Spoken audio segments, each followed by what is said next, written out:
അന്താരാഷ്ട്ര രാഷ്ട്രീയത്തിന്റെ ശ്രദ്ധാകേന്ദ്രം ഇപ്പോൾ തായ്വാൻ കടലിടുക്കാണ്. ഈ മേഖലയിൽ അടുത്തിടെ നടന്ന ഒരു സൈനിക നീക്കം പതിറ്റാണ്ടുകളായി നിലനിൽക്കുന്ന ശക്തി കേന്ദ്രങ്ങളെയും രാഷ്ട്രീയ സമവാക്യങ്ങളെയും ചോദ്യം ചെയ്യുന്നതാണ്. ചൈനയുടെ ഏറ്റവും ന്യൂനതമായ വിമാനവാഹിനി കപ്പലായ ഫുജിയാൻ അതിന്റെ ഔദ്യോഗിക സേവനത്തിന് മുന്നോടിയായുള്ള നിർണായക കടൽ പരീക്ഷണങ്ങൾക്കായി ദക്ഷിണ ചൈന കടലിലേക്ക് യാത്ര ചെയ്തതാണ് ഈ സംഭവ വികാസങ്ങൾക്ക് കാരണം. ഈ നീക്കം അമേരിക്കയും ജപ്പാനും സംയുക്ത സൈനിക അഭ്യാസങ്ങൾ നടത്തുന്നതിനിടയിൽ നടന്നുവെന്നത് അതിന്റെ പ്രാധാന്യം വർദ്ധിപ്പിക്കുന്നു. ചൈനയുടെ ഈ നീക്കത്തെ അമേരിക്കയും ജപ്പാനും തായ്വാനും ഉൾപ്പെടെയുള്ള ലോകരാഷ്ട്രങ്ങൾ അതീവ ജാഗ്രതയോടെയാണ് വീക്ഷിക്കുന്നത്. 2022 ചൈന പുറത്തിറക്കിയ മൂന്നാമത്തെ വിമാനവാഹിനി കപ്പലാണ് ഫുജിയാൻ. ഇത് വെറും ഒരു യുദ്ധക്കപ്പലല്ല, മറിച്ച് ചൈനയുടെ ആഗോള സൈനിക ശക്തിയുടെ വളർച്ചയുടെ പ്രതീകമാണിത്. ചൈനയുടെ മുൻ കപ്പലുകളായ ലിയോണിങ്ങിനെയും ഷാൻഡോങ്ങിനെയും അപേക്ഷിച്ച് ഫുജിയാൻ സാങ്കേതികമായി വളരെ മികച്ചതാണ്. സോവിയറ്റ് യൂണിയനിൽ നിന്ന് വാങ്ങി പുനർനിർമ്മിച്ചതാണ് ലിയോണിങ്. ഷാൻഡോങ് അതിന്റെ മാതൃകയിൽ നിർമ്മിച്ചതാണ്. ഈ രണ്ട് കപ്പലുകളും വിമാനങ്ങൾ വിക്ഷേപിക്കാൻ ഉപയോഗിച്ചിരുന്ന സ്കീ ജംപ് സംവിധാനം പോലെ അത്ര കാര്യക്ഷമമല്ലാത്തൊരു രീതിയായിരുന്നു. എന്നാൽ ഫുജിയാൻ അതിന്യൂനതമായ ഇലക്ട്രോ മാഗ്നറ്റിക് കാറ്റപ്പൾ സാങ്കേതികവിദ്യ ഉപയോഗിക്കുന്നു. ഈ സാങ്കേതികവിദ്യ ഫുജിയാന് വലിയ നേട്ടങ്ങൾ നൽകുന്നുമുണ്ട്. ഭാരം കൂടിയ വിമാനങ്ങളെ, പ്രത്യേകിച്ച് മുൻകൂട്ടി മുന്നറിയിപ്പ് നൽകുന്ന വിമാനങ്ങളെയും യുദ്ധവിമാനങ്ങളെയും വഹിക്കാനും വിക്ഷേപിക്കാനും ഇതിന് കഴിയും. ഇത് ചൈനയുടെ വ്യോമ നാവിക ശേഷിക്ക് വലിയ ഉത്തേജനവും നൽകും. ഫുജിയാന്റെ കടൽ പരീക്ഷണങ്ങൾ വിജയകരമായാൽ ചൈനയുടെ നാവിക ശക്തി അമേരിക്കൻ നാവികസേനയ്ക്ക് ഒരു പുതിയ വെല്ലുവിളിയായി മാറും. ഇത് ഇരു രാജ്യങ്ങളും തമ്മിലുള്ള ശക്തി വ്യതിയാനത്തിന്റെ വ്യക്തമായ സൂചനയും നൽകുന്നു. ചൈനീസ് നാവികസേനയുടെ ഔദ്യോഗിക പ്രസ്താവന അനുസരിച്ച് ഫുജിയാന്റെ യാത്ര ഒരു സാധാരണ ഗവേഷണ പരിശീലന നീക്കം മാത്രമാണ്.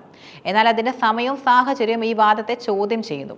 അമേരിക്കയും ജപ്പാനും സംയുക്തമായി സൈനിക അഭ്യാസങ്ങൾ നടത്തുന്ന സമയത്താണ് ഫുജിയാന്റെ ഈ നീക്കം. ജപ്പാൻ പ്രതിരോധ മന്ത്രാലയത്തിന്റെ റിപ്പോർട്ട് അനുസരിച്ച് 2 ചൈനീസ് മിസൈൽ ഡിസ്ട്രോയർ കപ്പലുകളുടെ അകമ്പടിയോടെയാണ് ഫുജിയാൻ തായ്വാനിലേക്ക് നീങ്ങിയത്.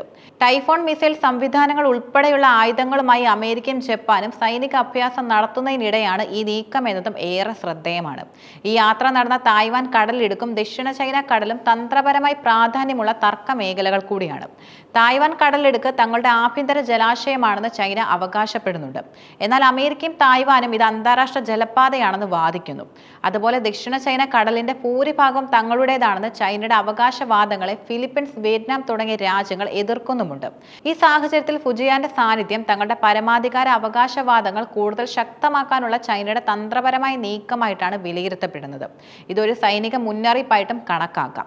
കഴിഞ്ഞ 5 വർഷമായി ചൈന തായ്വാനെ ലക്ഷ്യം വെച്ചുള്ള സൈനിക പ്രവർത്തനങ്ങൾ വർദ്ധിപ്പിച്ചിട്ടുണ്ട്. തായ്വാനെ ചൈനയുടെ ഭാഗമായിട്ടാണ് അവർ കാണുന്നത്. ആവശ്യമെങ്കിൽ ബലം പ്രയോഗിച്ച് തായ്വാനെ ചൈനയുടെ ഭാഗമാക്കാമെന്നും അവർ ഭീഷണിപ്പെടുത്തുന്നു. ഈ പശ്ചാത്തലത്തിൽ ഫുജിയാന്റെ കടൽ യാത്ര ഈ ഭീഷണിക്ക് കൂടുതൽ ശക്തി നൽകുകയാണ്. ഇത് ചൈനയുടെ ആധിപത്യം ഉറപ്പിക്കാനുള്ള ഒരു ശ്രമം കൂടിയാണ്. തായ്വാൻ പ്രതിരോധ മന്ത്രാലയം സംയുക്ത ഇന്റലിജൻസ് നിരീക്ഷണത്തിലൂടെ സ്ഥിതിഗതികൾ നിരീക്ഷിക്കുകയും ആവശ്യമായ നടപടികൾ സ്വീകരിക്കുകയും ചെയ്യുന്നുണ്ട്. ഈ യാത്ര ഫുജിയാൻ അതിന്റെ ഔദ്യോഗിക കമ്മീഷൻ ചെയ്യുന്നതിനുള്ള തയ്യാറെടുപ്പാണെന്ന് തായ്വാൻ സുരക്ഷാ ഉദ്യോഗസ്ഥരും വെളിപ്പെടുത്തി. ചൈനീസ് നാവികസേന ഫുജിയാൻ കപ്പലിന്റെ പ്രവർത്തനങ്ങൾ എത്രത്തോളം കാര്യക്ഷമമായി ഏകോപിപ്പിക്കുന്നുണ്ടെന്ന് ലോകത്തിലെ സൈനിക വിദഗ്ധർ സൂക്ഷ്മമായി നിരീക്ഷിക്കുകയാണ്. ഫുജിയാന്റെ കടൽ പരീക്ഷണങ്ങൾ ഒരു സാധാരണ നടപടിയായിരിക്കാം, പക്ഷെ അതിന്റെ സമയവും സ്ഥലവും ചൈനയുടെ തന്ത്രപരമായ നീക്കത്തെയാണ് സൂചിപ്പിക്കുന്നത്. ഈ യാത്രയിലൂടെ ചൈന ലോകത്തിന് നൽകുന്ന സന്ദേശവും വളരെ വ്യക്തമാണ്. ആഭ്യന്തരമായി വികസിപ്പിച്ച അത്യാധുനിക കപ്പലുകൾ നിർമ്മിക്കാനുള്ള ചൈനയുടെ കഴിവ്, തർക്കമേഖലകളിൽ തങ്ങളുടെ ആധിപത്യം ഉറപ്പിക്കാനുള്ള ശക്തമായ താല്പര്യം, തങ്ങളുടെ സുരക്ഷാ താല്പര്യങ്ങൾ വിഘാതമുണ്ടാക്കുന്ന ഏത് ശക്തികളെയും നേരിടാൻ തയ്യാറെന്നുള്ള സൂചന. ഫുജിയാൻ വെറും ഒരു യുദ്ധക്കപ്പലല്ല, അത് ചൈനയുടെ വളർന്നു വരുന്ന ശക്തിയുടെയും ആഗോളതലത്തിൽ തങ്ങളുടെ സ്ഥാനം ഉറപ്പിക്കാനുള്ള രാഷ്ട്രീയ ഇച്ഛാശക്തിയുടെയും പ്രതീകമാണ്. ഈ കപ്പലിന്റെ ഓരോ നീക്കവും ലോക രാഷ്ട്രീയത്തിൽ വലിയ ചലനങ്ങൾ സൃഷ്ടിക്കാൻ പോകുന്നതാണ്. ഇത് അമേരിക്കയും ചൈനയും തമ്മിലുള്ള ഭൗമരാഷ്ട്രീയ മത്സരത്തെ കൂടുതൽ സങ്കീർണമാക്കും. ചുരുക്കത്തിൽ ഫുജിയാന്റെ കടൽ പരീക്ഷണം ചൈനയുടെ സൈനിക പുരോഗതിയുടെയും തർക്ക മേഖലകളിലുള്ള അവരുടെ പിടിമുറുക്കലിന്റെയും ഒരു പ്രധാന സൂചനയാണ്. ലോകം ഉറ്റുനോക്കുന്ന ഒരു വിഷയമായി ഈ നീക്കം മാറിക്കഴിഞ്ഞിരിക്കുന്നു. കഴിഞ്ഞ ഏതാനും പതിറ്റാണ്ടുകളായി ചൈന ലോകത്തെ ഏറ്റവും വലിയ സാമ്പത്തിക ശക്തിയായി വളർന്നു കഴിഞ്ഞു. ലോകത്തിലെ ഫാക്ടറി എന്ന പദവിയിൽ നിന്ന് സാങ്കേതിക വിദ്യയിലും സൈനിക ശേഷിയിലും മുന്നിട്ട് നിൽക്കുന്ന ഒരു ആഗോള നേതാവായി അവർ പരിണമിച്ചു. ഈ വളർച്ചയ്ക്ക് പിന്നിൽ നിരവധി ഘടകങ്ങളുണ്ട്. വ്യാവസായിക ഉൽപാദനത്തിലും കയറ്റുമതിയിലും ചൈന കൈവരിച്ച നേട്ടങ്ങളാണ് അവരുടെ സാമ്പത്തിക വളർച്ചയുടെ പ്രധാന കാരണം. ഇതിലൂടെ കോടിക്കണക്കിന് ആളുകളെ ദാരിദ്ര്യത്തിൽ നിന്ന് കരകയറ്റാനും സാധിച്ചു. റഷ്യ, ആഫ്രിക്കൻ രാജ്യങ്ങൾ, ലാറ്റിൻ അമേരിക്ക, ഗൾഫ് രാജ്യങ്ങൾ തുടങ്ങിയവയുമായി ചൈന വ്യാപാര സാമ്പത്തിക ബന്ധം ശക്തമാക്കിയിട്ടുമുണ്ട്. ബെൽറ്റ് ആൻഡ് റോഡ് ഇനീഷ്യേറ്റീവ് പോലുള്ള വൻ വൻകിട പദ്ധതികൾ വഴി മറ്റ് രാജ്യങ്ങളിൽ അടിസ്ഥാന സൗകര്യ വികസനത്തിനായി കോടികൾ മുടക്കി ചൈന തങ്ങളുടെ രാഷ്ട്രീയ സ്വാധീനവും വർദ്ധിപ്പിക്കുന്നു. സൈനിക രംഗത്തും ചൈന വലിയ പുരോഗതി നേടിയിട്ടുണ്ട്.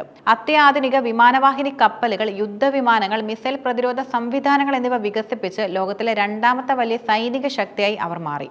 തായ്വാൻ കടലിടുക്ക്, ദക്ഷിണ ചൈന കടൽ തുടങ്ങിയ തർക്ക മേഖലകളിൽ ചൈന നടത്തുന്ന സൈനിക നീക്കങ്ങൾ അവരുടെ വളർന്നുവരുന്ന ശക്തിയുടെ വ്യക്തമായ സൂചനയാണ്. ഈ വളർച്ചയുടെ ഫലമായി ചൈനയ്ക്ക് ആഗോള വേദികളിൽ കൂടുതൽ പ്രാധാന്യം ലഭിച്ചു. ഐക്യരാഷ്ട്രസഭ, ബ്രിക്സ് തുടങ്ങിയ കൂട്ടായ്മകളിൽ അവർ നിർണായക ശക്തിയായി മാറി.